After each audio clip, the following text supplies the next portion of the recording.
પોરબંદરના સુદામા ચોકમાં યોજાયેલ મહારક્તદાન કેમ્પમાં હજારો લોકો ઉમટી પડ્યા હતા અને રક્તદાન કરી માનવતા મહેકાવી હતી। બીજી તરફ અનેક લોકો એવા પણ છે જે વિદેશથી આવી અને રક્તદાન કરી માનવતા મહેકાવી હતી અને કેતનભાઈ ગજ્જર સહિતની ટીમ દ્વારા થયેલ આ આયોજનને બિરદાવ્યું હતું। શર્મા છે બિપિનભાઈ જેમ લોસ એન્જલસમાં રહે છેલ્લા 45 વર્ષ। કેતનભાઈ અમારા ખાસ મિત્ર છે।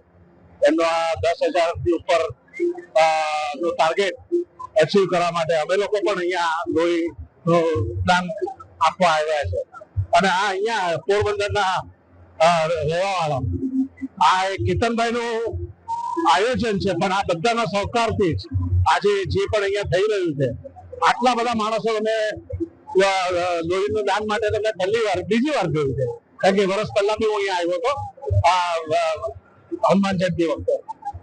બિપિન મોરારી, હું લોસ એન્જલિસ, આમ અમે રહેવાનું અહીંયા ગુજરાતમાં, Warne and brought up in Gujarat અને અમેરિકા આજે છેલ્લા 35 વર્ષથી છે।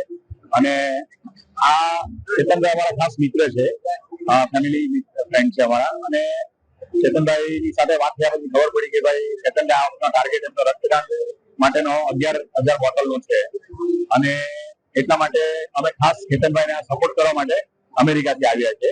અને આ જે કેતનભાઈ બધી વ્યવસ્થા કરી છે, આ જે વ્યવસ્થા છે એ એવી એક વ્યવસ્થા છે કે જે બહુ જૂજ લોકો આ બધી વ્યવસ્થા કરી શકે છે। અને આ પોરબંદરના જે લોકો છે એમના જે આ વોલન્ટિયર્સ છે એ વોલન્ટિયરનો એવો સાથ સહકાર છે કે હું આ છેલ્લા 3-4 વર્ષથી આવું છું, દર હનુમાન જયંતિ અહીંયા આવીએ છીએ અને અમે જોઈએ છીએ આ, અને લોકોનો એટલો સાથ સહકાર છે અને એ બી અમને ઉત્સાહી કરે છે, એટલા માટે અમે સપોર્ટ કરવા માટે અહીંયા આવીએ છીએ।